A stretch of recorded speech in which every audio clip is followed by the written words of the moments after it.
But Jesus said, I'm going to bring you to Jacob's well, the place of the only source.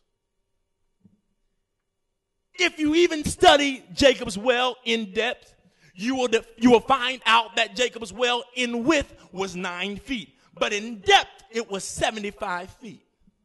And so when Jesus asked the woman, can you give me some water? She said, what do you have to draw with? For the well is deep. Now, the other thing I discovered about Jacob's well is not only was it deep and wide, but there was also the source of water that Jacob's well got was from a spring of water that went underground. Therefore, it was moving underground even though they could not see it. What significance does this have to me, Mike?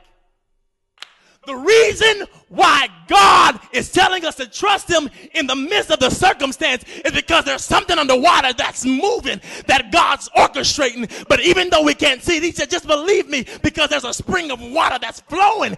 And eventually there's going to come up from your belly a river of living water.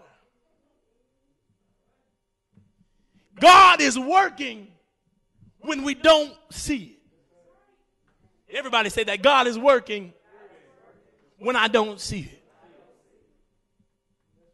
And so as I am on this unseen work of God, the Spirit of God took me back to John chapter number 19. Remember now, Jesus says, I thirst. He tells the woman, when she says, what do you have to draw with? You don't have anything to draw with. The well is deep. And Jesus said, if you knew the gift of God and if you knew who was asking you, you'd be asking me for water.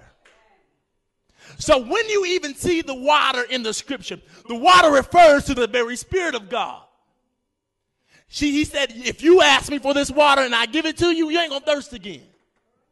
But the issue was that she did not, number one, realize who Jesus was, and secondly, that she did not realize that she was in need. And so when we get to chapter number 19, when Jesus says, I thirst, it is another confirmation that Jesus is dealing with his separation between him and God, because he says, I thirst, and the water represents the Spirit of God. In other words, I lack the Spirit of God. That means me and God, my God, why hast thou forsaken me? And so the unseen work of God that was happening under Jacob's well is happening for us today.